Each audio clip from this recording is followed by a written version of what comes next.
Igama lami ndinguSixolile, ifani yami nguXoleka, ikhaya lilapha eKlini. I-project kaLouis Agri ndayijoyina last year, the 1st ka-August ngoyiqalayo until now. Ndijoyine last year 2024, 1st ka-August.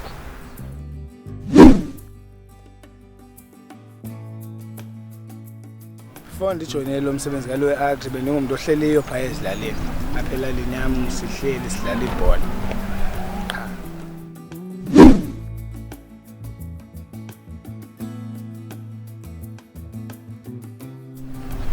Le project ndifundise lukhulu.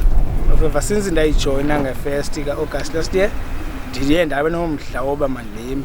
Nangona ndaqala ulima phaya ekhayeni ndazilimela ngenxa yale project yandinika laa mdla wolima, yandibonisa uba kodlala ngomhlaba ikhona into ongayizuza.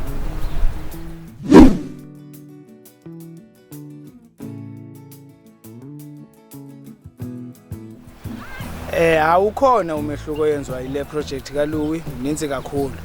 Ngoba uLouis ufike nyani singabantwana abazihleleleyo abangenzi into, kodwa wasibonisa phofu indlela yoba singaphila ngosebenzisa umhlaba, singahlali nje. So ufundile mina apha kuLouis, usincedile singabanye nalapha e-community. Uyincedile i-community yami ngoba sikwazile uthengisa, basibona naba siyakwazi ukukhulisa izithole singabantwana.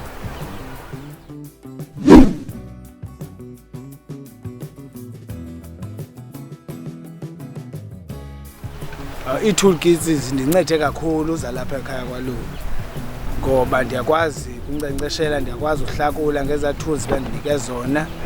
That's why ndiye ndavula nalaa gadi yam, ndiyivule ngazo ngezaa toolkits zalapha ekhaya kwaLouis.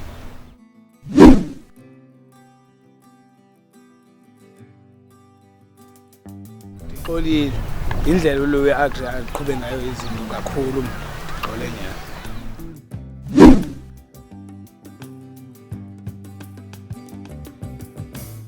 Iinjongo zami ke ndiphuma kule project, ndingumntu ebeseziqalele nozilimela apha ekhaya, so ndizawuqhubeleka ndilime laa gadi yasekhaya ndityale.